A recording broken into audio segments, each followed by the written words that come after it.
Salut, nous voilà avec un nouveau thème de France et philosophie pour l'année 2021-2022. Comme tous les ans, je m'adresse aux étudiants de prépa scientifique qui galèrent un peu avec la littérature. Et rien n'a changé, tu auras toujours 3 livres de France et philo à lire en entier. No! God, please, no! No! Si tu n'aimes pas lire et si tu ne comprends pas grand chose à la philosophie, ça risque de te pénaliser au concours. Donc, pour te faciliter la tâche, je vais te présenter le thème de l'année et les œuvres au programme. Et à la fin, je te proposerai des ressources pour travailler le plus efficacement possible dans cette matière. Allez, c'est parti!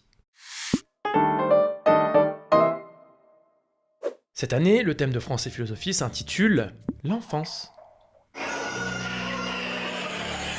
L'enfance. Bon, on ne dirait pas comme ça, mais il y a pas mal de choses à dire là-dessus. Donc avant de te présenter les œuvres au programme, il faut que l'on aborde les dangers potentiels de ce thème. Pour cela, on peut commencer à le comparer au thème de l'année dernière. En effet, la force de vivre était un thème un peu spécial, car force de vivre ne représentait que vaguement les sujets abordés. En effet, on parlait plutôt de courage, d'énergie, d'espoir, etc. Bref, c'était un thème assez large et vague, et il fallait très souvent faire des acrobaties pour faire le lien entre les sujets de dissertation et le thème.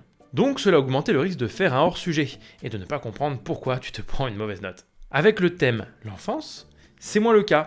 En effet, c'est un thème très précis, et les sujets de dissertation seront focalisés sur le terme enfance. L'avantage, c'est justement que les sujets de dissertation seront plus directs, ce sera plus facile de les rattacher au thème. L'inconvénient, c'est que tu ne pourras pas trop t'éloigner du thème l'enfance, donc à la place, il faudra développer les idées en profondeur, ce qui implique d'avoir des connaissances très précises. Au contraire, avec un thème large comme celui de l'année dernière, tu pouvais mieux t'en sortir avec des connaissances plus éparpillées. Avant de passer à la suite, j'aimerais revenir sur ce que j'ai dit, à savoir que le risque de hors-sujet serait réduit avec le thème de cette année. Cela ne veut absolument pas dire que le risque est écarté. Bien au contraire, le hors-sujet reste le plus gros danger pour ta note. Et en général, cela vient du fait que l'étudiant n'a pas conscience de tomber dans des pièges classiques qui énervent les correcteurs. Alors je ne vais pas rentrer dans les détails maintenant, car ce n'est pas le sujet de la vidéo, mais c'est juste pour rappeler que pour éviter de foirer tes concours à cause d'une simple dissertation, il faut adopter une méthodologie rigoureuse. Si ça t'intéresse, j'explique tout ça dans un guide gratuit spécialement conçu pour les épreuves de prépa scientifique. Je t'en reparle à la fin de la vidéo. Pour finir avec les dangers du thème, j'aimerais apporter 2 précisions. Tout d'abord, enfance n'implique pas forcément infantilisation. Généralement, on se représente l'enfance comme un âge innocent et niais, préservé de la violence, de la sexualité et du monde des adultes en général.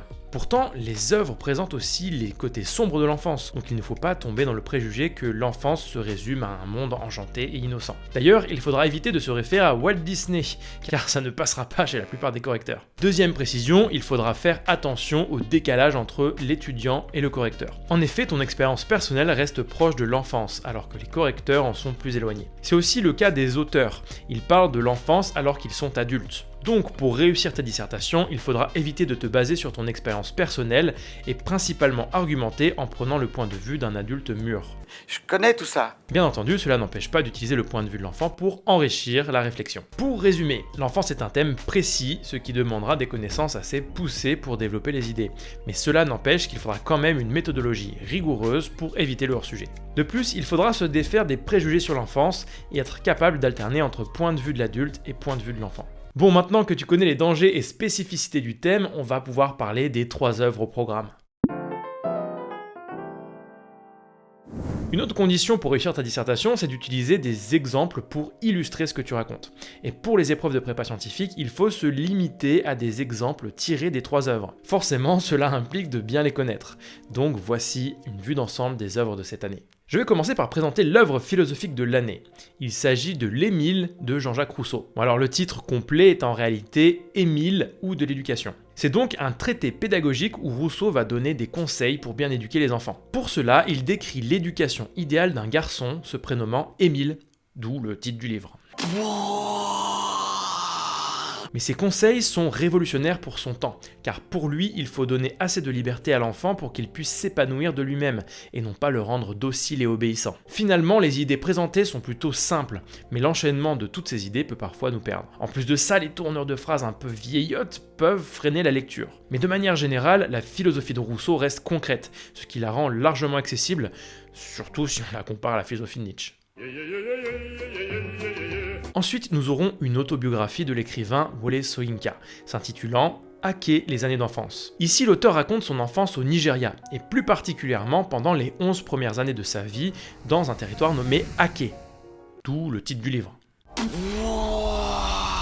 il va mettre en avant l'influence de son environnement sur son éducation. Par exemple, l'influence de son père, directeur d'une école primaire, de sa mère qui était plutôt sévère, du mélange entre spiritualité traditionnelle et le christianisme, du mélange entre la langue yoruba et l'anglais, etc., etc. Alors ici, la plus grosse difficulté sera la longueur du livre, sans compter qu'il y a pas mal de descriptions et du vocabulaire tiré de la culture yoruba. Mais ça devrait être surmontable en utilisant la lecture rapide. Pour finir, tu pourras profiter des contes d'Andersen. Alors tu dois forcément connaître car il y a des contes ultra populaires comme Le vilain petit canard ou encore La Reine des Neiges et La Petite Sirène. Chut, on a dit qu'il fallait pas faire référence à Walt Disney. En effet, les Disney sont inspirés de contes existants, mais il y a énormément de déformations par rapport aux œuvres originales. Par exemple, dans les contes d'Andersen, la Reine des Neiges est vraiment une teigne, alors que dans l'adaptation, elle devient tellement attachante que tous les mômes de la planète entière nous cassent les oreilles avec leur